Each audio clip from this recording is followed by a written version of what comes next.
people, I'm the dude and this is Let's Play Age of Wonders. And we're back. All parties have moved, gonna pass the turn. Down there in the bottom right, you see those colored squares with the white blocks below them? That's every different wizard. Every different wizard has a color. Mine's the first one, the red one. And when you see a white block below it, that means that they've used their turn. They're done moving their units, basically. So, everyone moves at the same time, and the black guy, he's probably undead, has already moved. The white one just moved. The rest of them are still moving. That's what that means down there. My horse archer and whatever that tiger guy is called, I don't know, honestly, are moving around. They found some mana, just exploring. This guy's exploring too.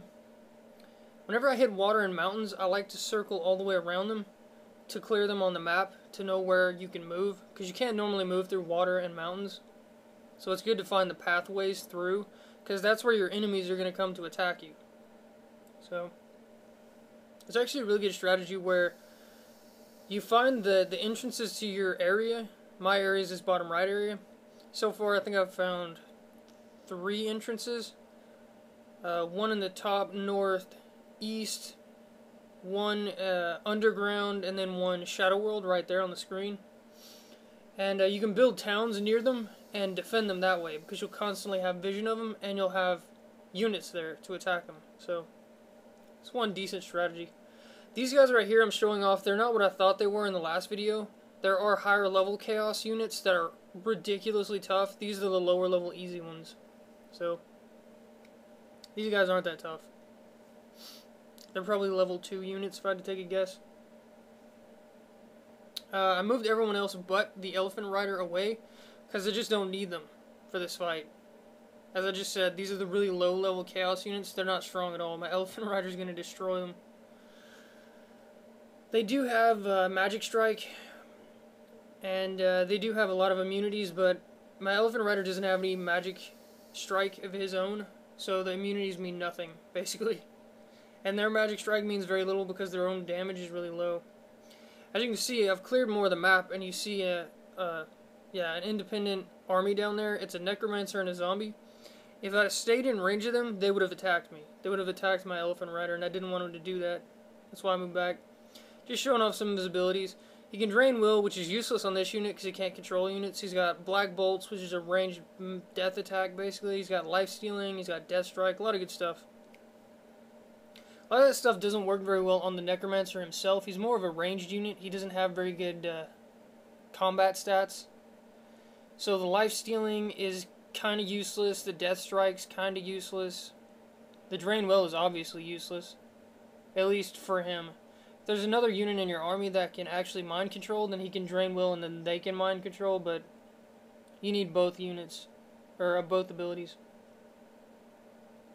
Just passing another turn. Mainly I just scouted and took over that node. That's pretty much all I could do. I reformed that army right there because I'm going to go attack this necromancer, and the necro on his own might actually beat my elephant rider, so I need backup, basically. I'm pretty sure I'm just going to explore some more with these two. Yeah, I found another town right here. It is a second Tigerin town. As you can see, it's identical to the one to the left, so I've got 2 of them, which isn't really a bad idea. I don't need both of them as far as making units, because I don't tend to pump out a lot of just one race's units. I tend to get a variety, but it will produce money.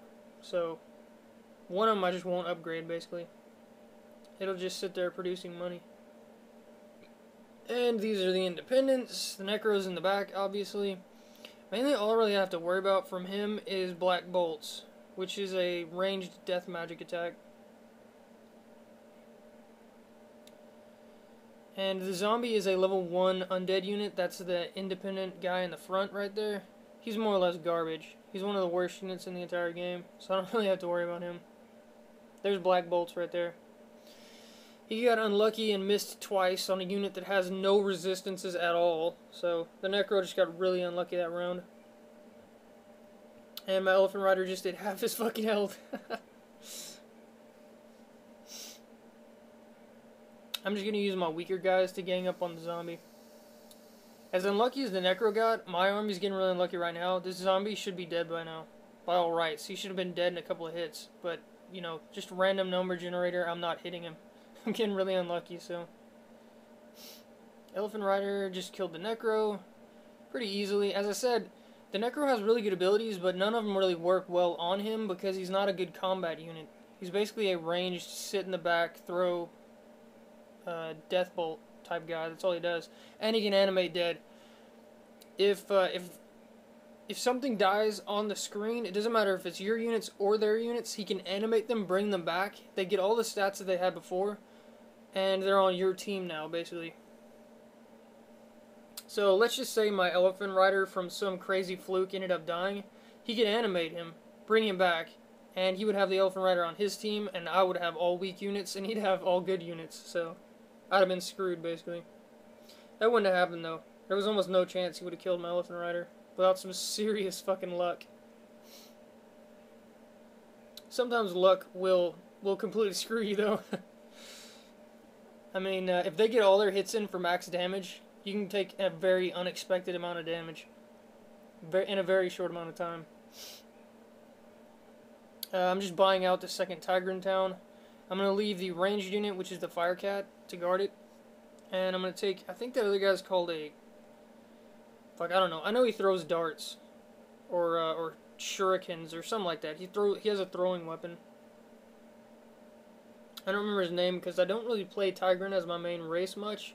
And I don't use low-level units much, except at the very start of the game. Once I get going here, I'll never build level 1 units ever again.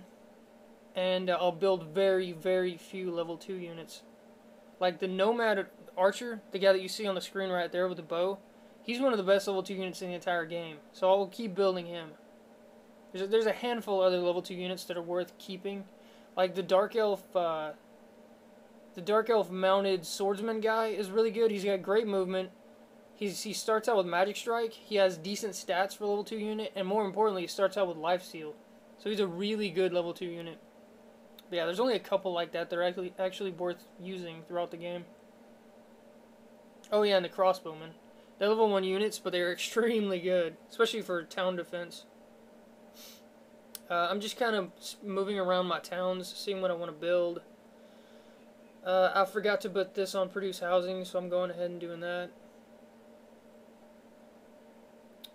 Oh yeah, this one turned into a town. It wasn't before. It upgraded, basically, because I was producing housing. Which is good. Now I can build stuff faster, and it'll pump out money faster. That's basically what increasing the population does. I'm trying to get that swordsman over to that house of healing, because I want him to get healed. That horse archer was going up to the north there, in between the mountain and the water, but it's blocked, which is what I wanted to find out. I didn't want enemies coming from that way without me knowing it. You know, that was an entrance. So now I know it's blocked off. I'm just grouping these guys up because I want to take those 2 treasures over there, but if you'll remember, last time I tried it, I got my human hero killed. Because there's a gargoyle and 2 berserkers there. And they'll pretty much insta-gib a hero on his own. And if the army's small enough, they have a decent enough chance to kill them too. So I'm just trying to build up a force to go get those treasures. Because I want them. I want them on this hero right here, because she's the only one I have right now. All parties moved. Mainly I just moved my parties together, scouted a bit. That was pretty much it. The Builder's Hall is about to be done, so I'm going to build more horse archers after that. Eventually, I need to build some more elephant riders, but for now, I just want scouting units. I'm still in the scouting phase. I still need to clear a lot of the fog, clear a lot of the black area that I haven't got to yet.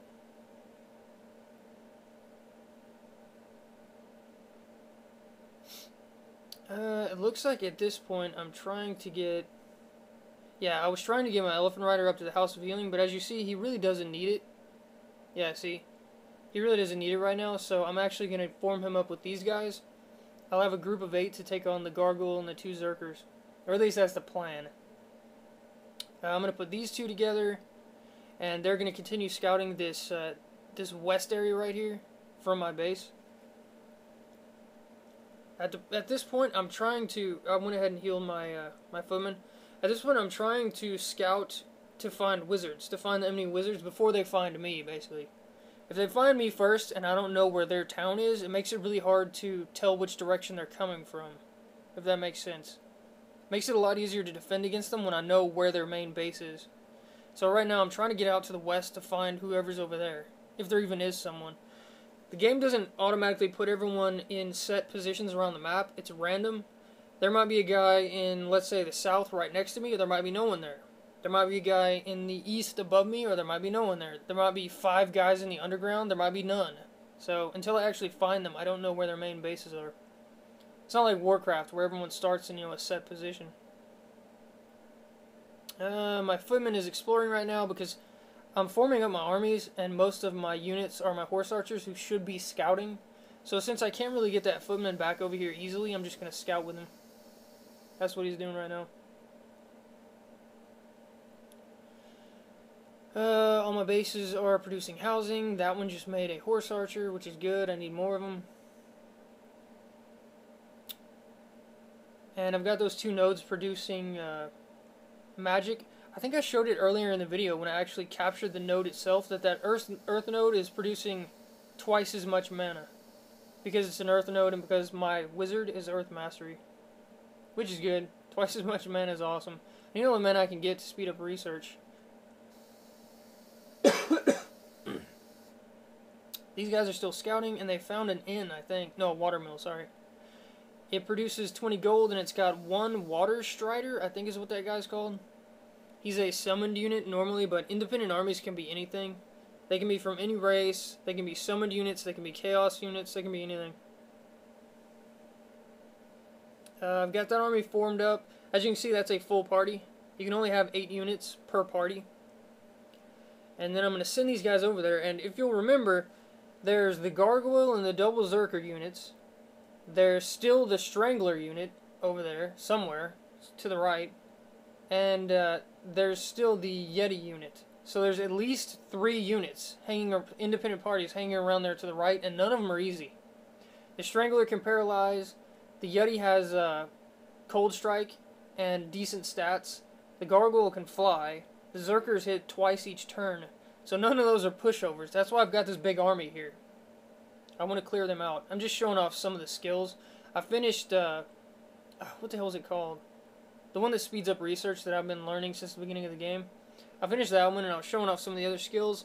I'm going to get Expander next because that helps me build population faster, which is what I'm doing right now mainly. This hero just showed up at random and he wants to join me. His name's Bowen. I think he's a Dark Elf. Yeah, he's a Dark Elf Paladin. He does not get casting points. He's not a wizard. He's not a mini wizard like my other one is. But I'm going to buy him because he's fairly cheap at this point, and I need units, basically. So, I probably won't end up keeping him. He'll probably die at some point, but he'll be useful until then, basically. I finally got a message from an enemy wizard. See that footman to the left in the middle of the screen? That's her wizard. That's an enemy wizard footman. That's an enemy wizard unit, is what I meant to say. It found my area before I found hers. So, basically, she talked to me. She sent me a message. At this point, I'm going to try and make peace with her. Because I don't want to fight all the wizards at once, basically. I want to try and make peace with a couple of them and then kill off the rest of them. That's the best way to do it. If you're at war with all of them, they'll just all attack you from every different direction, and it makes it a massive pain in the ass. Right now I'm trying to bribe her into accepting the peace, but she doesn't want to. Which is actually interesting.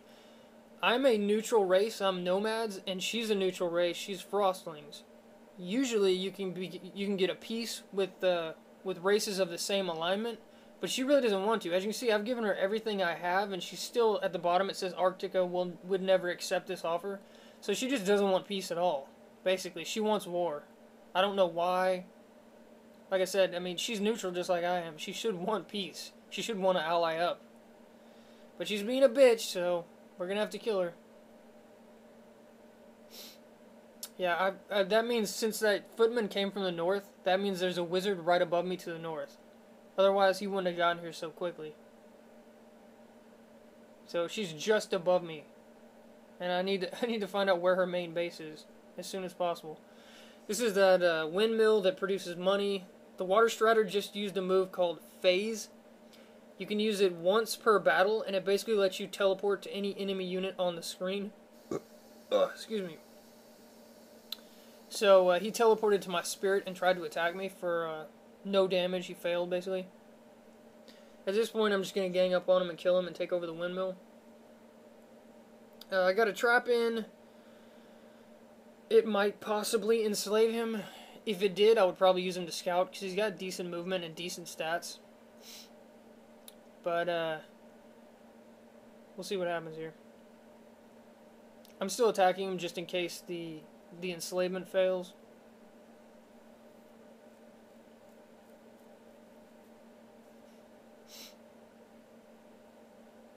Enslavement failed. The second trap completely failed. The trap didn't even hit. At this point, I've only got one trap left. This turn, this game round, whatever you want to call it. So I'm just gonna go ahead and kill him basically with my spirit. And my spirit went up to silver rank, which means he gets +4 to 4 of his stats, which is really good. And then when he goes to gold rank, he gets the other 4 stats that he didn't get before. So he'll end up with +1 to all of his stats. There's a furnace down here with a couple of dwarves guarding it. At this point, I don't know if I want to attack the furnace or if I want to keep scouting, because those two structures right there, as you can see on the map, they're really far away from my main base. So if I clear the units out, the enemy wizards can come and take them back, and there's nothing defending them, basically. Now this is the gargoyle unit. I moved over to try and get the treasures, and he interrupted me. He got in my way. But I've got a nice little chunk of an army here to slow him down, to defeat him, basically. My hero is casting Enchant Weapon on my Elephant Rider. It's going to give him Magic Strike. And I think it's +1 attack and +2 damage or something like that. So it gives him a couple of attacking stats and Magic Strike. He already had Stone Skin from my wizard from earlier, so he's pretty formidable right now. For a, I think he's level 3. He might be level 2. One of the two. At this point, I'm just rearranging my units so my archer can shoot the gargoyle. The dwarf is still in the way, but since it's an enemy unit, I don't really care. If I hit the dwarf, so be it. He's a bad guy anyways. My Elephant Rider has beaten up this first dwarf, and because of his Magic Strike, you saw kind of a sparkly effect when he hit him. That's just telling you that the Magic Strike is activating, basically. This is the blade thrower guy I was talking about earlier. I still don't know what he's called. Shredder. He's called a Shredder. I'm trying to get in range to throw at the gargoyle, but the other dwarf is in the way this time, so I'm just going to throw at him.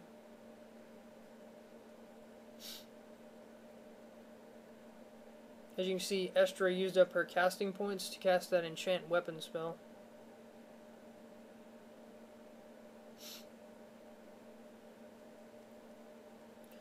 Zerker's kicking the crap out of my my polearm orc guy.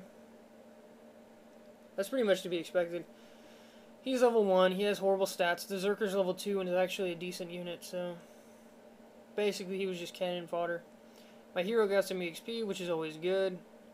When you can, you want to get the EXP on your heroes. I haven't been doing a lot because my heroes are extremely weak and I don't want them to die, basically. So the gargoyle is flying, which means I can't attack it with anything that's not a ranged attack. That's why my Elephant Rider didn't attack right there. I have to wait for the gargoyle to attack me, basically. Flying units get to choose their own fight, basically. They get to choose when they attack and when they get attacked. Gargoyle is actually a pretty crappy unit. If I remember right, he's a level 3 unit with a ton of magic immunities, but his stats are terrible. Even though he has tons of immunities and he has Magic Strike, his base stats, his combat stats are terrible. You see, a Footman just took him out, and a Footman's a level 1 unit. A level 1 unit just took out a level 3 unit. So, and he also got gold rank because he's got a ton of experience for killing that level 3. Gold rank means all of his stats are now +1. Attack, damage, defense, resist, his health's up, all that stuff's got bonus stats added on, which is good. I'm going to try and save him. It's actually hard to get regular units to gold rank, especially low-level units. They tend to die too fast. So that one I'm going to try and save. Just forming up my party, chasing down Arctica's footman over here. I don't want her in my area, because if she's in my area and we're not at peace or allied, she'll start taking over my structures. That's probably why she sent the footman here in the first place, to try and steal my stuff. So I'm going to go attack her with a footman and a horse archer. Yeah, it's showing her picture down there at the bottom because this is her army. She owns it. At this point, I think my thought process here is I want to attack him with the archer as much as I can before he gets to us. But as you can see, he's still at a range. It won't let me attack him. I'm going to move up, try to attack him, move up again, try to attack him until I get in range. And the problem with this strategy is he gets blocked. As you can see, he just raised his shield and blocked all of my archery attacks. That's going to happen a lot, because block makes him damn near immune to archery. So what I should have done at this point is I should have waited. I shouldn't have started this battle until my hero gets there. I was moving him up there, but I got impatient. I thought these two could take him. But as it is, it's not a 2-on-1 fight. It's a footman versus a footman. The archer is a moot point. He might as well not even be there. He's not going to get any damage in. So at this point, I'm trying to run him away, and I'm going to try and keep pelting the guy with arrows, but as you can see, throughout the battle, it's not going to help. And seeing as it's just a footman versus a footman, they're the same unit. Either one of them has pretty much an even chance to win, basically. Neither one of them have ranked up yet. They're both just generic footmen. They're trading hits. My guy's at half. You can't see the other guy's health. I think at this point he's still at 3/4 health or something like that. So it's not looking good for my side, basically. Trade a couple more hits. My footman's almost dead. Again, not good. Every archery shot is getting blocked. Yet again, not good. I go for the initiative again. I get first swing, fail to hit, and I die. The footman's at just under half. At this point, I'm going to run away with my horse archer because, as you've seen, I cannot hit him. That's how good the block skill is. You will almost never hit a unit with block with an archery attack. It just doesn't happen. Luckily, not a lot of units get block, and most of the ones that get block are really low-level units, like that footman right there. I can't think of a single level 3 unit that actually gets block off the top of my head. There's probably one, but there's not many. That's the horse archer my main town just made earlier. I'm going to send him up here, and I'm going to group them up.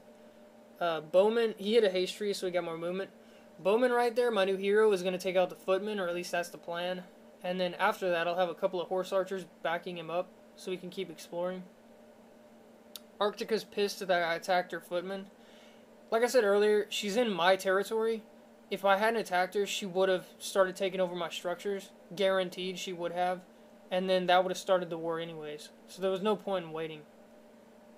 And she wouldn't accept a peace either. So my only choice was to attack her, basically. And sooner or later, once I get my little area explored down here, I'm going to move up to the north, find her base, and take her ass out. She'll be my first target, probably. I'm moving my group over. I found the first treasure. It's giving me +2 defense and resist. Basically, it just makes her a lot harder to hit. And it's also giving me forestry. That's not going to help her because she's in a group. If she was alone, it would help her move through the forest faster, but she's not. And this dagger is giving her +1 attack, +2 damage, and life stealing. The life stealing is a great ability to have, and her stats are all floating around 10 right now, which makes her better than just about any level 2 unit in the game. So, yeah, she's better than this Yeti in base stats, not even including abilities. So, she's just because of those 2 items, she's actually very formidable now, and she can cast spells too. The Elephant Rider still has Stone Skin and Enchant Weapon. I'm going to cast Stone Skin on her just to give her astronomical defense. She has like 13 defense right now, which is ridiculous. Which means nothing is going to physically hit her. That's the gold rank footman. I'm just trying to get him out of the fight. As I said earlier, it's hard to get these low level units to gold rank, and I want to keep him. I don't want him to die. So I'm just backing him away at this point. I'm rearranging my units into a line. I'm going to let their units move into range, because I couldn't hit them from that far away. And then I'm going to start pelting them with ranged attacks.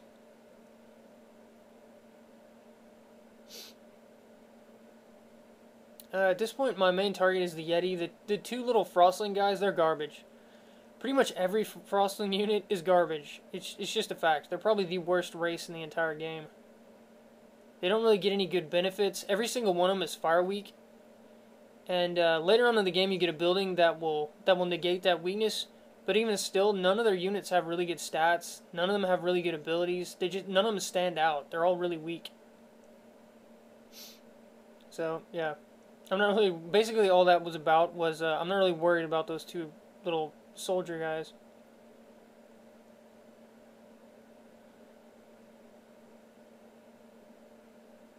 I think the Yeti attacked that cat right there.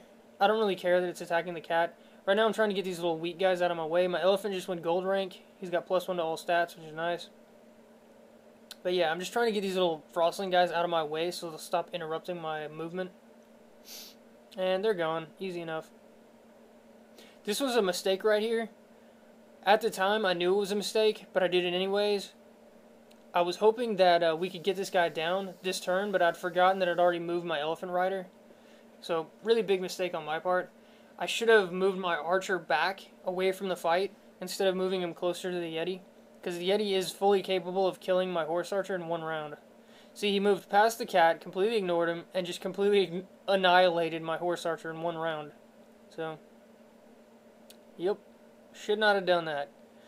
When in doubt, get your archer units the fuck away from the fight. Don't keep them in the fight.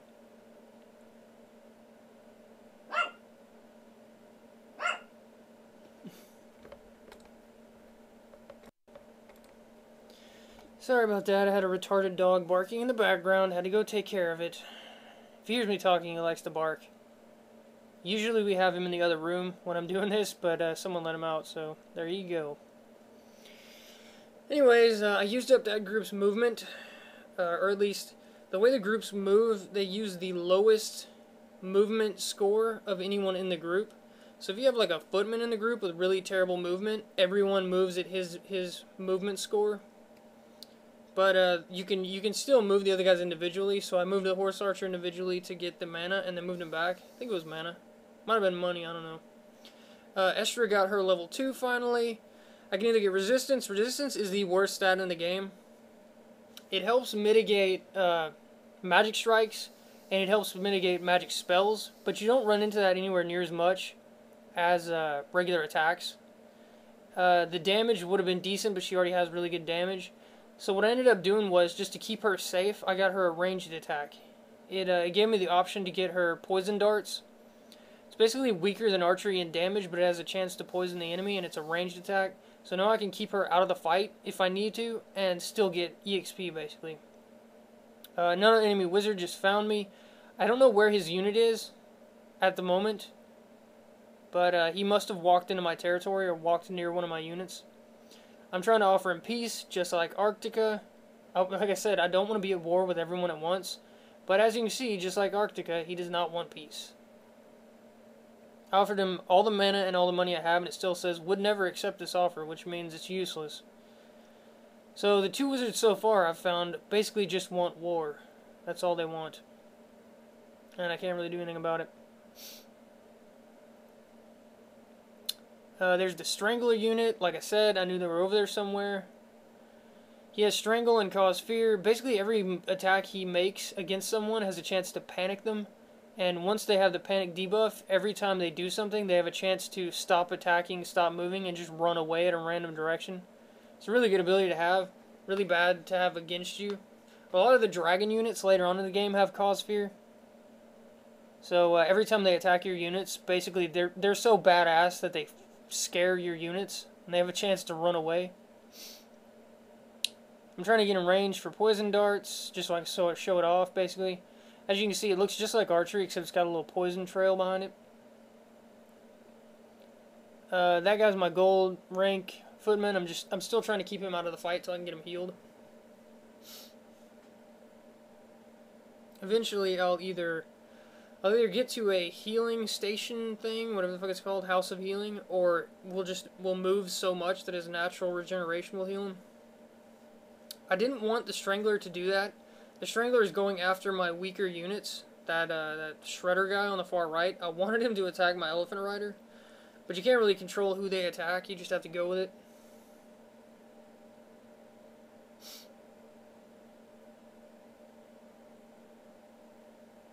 I'm going to use the elephant rider to take out the barbarian, which should be fairly easy. It doesn't work out the way I wanted it to. Then he insta-gibs my fucking little orc polearm guy. So basically that round, I wanted to use my hero to attack the strangler, but I didn't have a choice, basically. I had to finish off the barbarian, because my elephant rider failed, basically. I went ahead and used the cat to attack the strangler just to use up some of his action points. That way he won't be able to counterattack as much. I use poison darts here because, as you can see, I can't easily get to him without moving all the way around. So yeah, I just went ahead and used poison darts. Elephant rider failed again, hardcore. The strangler just took out my little cat guy, which sucks, but oh well. He's more or less fodder. I mean, everything that's not the elephant rider, a hero, or one of my horse archers is fodder at this point. They're just there to get in the way. I think I'm going to try to get the kill with the hero just so I can get her the EXP. And it works out. So she gets a level 3 unit EXP worth, or level 3 unit worth of EXP. That's what I meant to say. They can't move yet. They're still... Did I get the... No, I got the Yetis already. That's right. Okay, so all 3 of those units are over there. The Gargoyle unit, the Yeti unit, and the Strangler unit, the Pit Guard, are all gone now. I've cleared them out. I think I lost like 3 level 1 units for it or something, which means nothing. Still scouting with that other group. And it looks like that's pretty much it for this episode. So, yeah. Next episode, I'll keep exploring, try to find those wizards, and we'll see what happens. See you guys next time.